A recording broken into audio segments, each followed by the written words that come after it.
بسم اللہ الرحمن الرحیم۔ خمیل بن زیاد رحمۃ اللہ علیہ فرماتے ہیں کہ ایک مرتبہ مولا علی رضی اللہ تعالی عنہ نے میرا ہاتھ پکڑا اور فرمایا، اے خمیل، یہ دل ایک برتن ہے، اس میں جو چاہے ڈال دو۔ اور اس کے بعد فرمایا کہ میں تمہیں 5 باتوں کی نصیحت کرتا ہوں، ان باتوں کو غور سے سنو اور اپنے پلے باندھ لو۔ یاد رکھو، اللہ کے علاوہ کسی سے کوئی امید نہ رکھنا، کیونکہ انسان کی ساری امیدوں کو پورا کرنے والی ذات صرف اللہ ہی کی ہے۔ اللہ کے علاوہ کوئی ذات نہیں جو تمہاری امیدوں کو پورا کر سکے۔ دوسری بات یہ فرمائی کہ اپنے گناہوں کے علاوہ کسی سے نہ ڈرنا۔ کل کو جب اپنے اللہ کے سامنے جاؤ گے تو اللہ کو کیا منہ دکھاؤ گے؟ اس لیے ہر وقت یہ خوف اپنے دل میں رکھو کہ کوئی گناہ تم سے سرزد نہ ہو، اور جو گناہ تم سے سرزد ہو جائے ان پر اللہ تعالیٰ سے استغفار کرو۔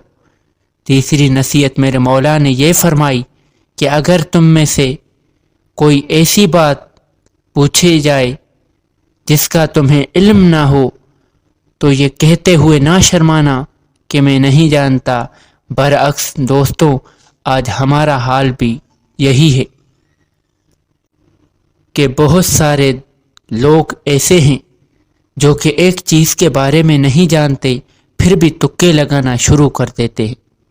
اسی طرح ایک دوسرے مقام پر امیر المومنین حضرت علی رضی اللہ تعالی عنہ نے یہ بھی فرمایا کہ اس بات کا اقرار کر لینا کہ میں اس کے بارے میں نہیں جانتا، یہ بھی آدھا علم ہے۔ چوتھی بات میرے مولا نے یہ فرمائی کہ جس بات کا تمہیں علم نہ ہو اس کے بارے میں علم حاصل کرنے کی کوشش کرو، اور اس کے بارے میں علم حاصل کرو۔ پھر مولا علی شیر خدا رضی اللہ تعالی عنہ نے یہ فرمایا کہ صبر کرو، ہر حال میں صبر کرنا سیکھو، انسان کے لیے بہتر ہے، اور صبر ایک ایمان کا حصہ ہے۔